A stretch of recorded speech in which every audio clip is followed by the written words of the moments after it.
Hello coders, and welcome to How to Fix. In today's video, we'll be focusing on a new bug that you might find challenging to solve. So without further ado, let's dive into today's bug.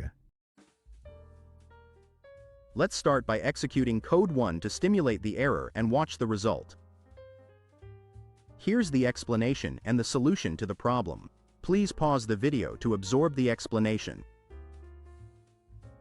Let's now correct the code and take a look at the resulting outcome.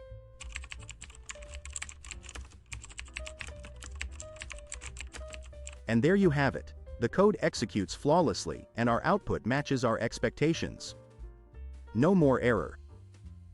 That's the end of today's lesson. If you found this walkthrough practical, don't forget to press the like button and subscribe to our channel for more code repair videos. Stay enthusiastic, keep advancing, and happy coding everyone.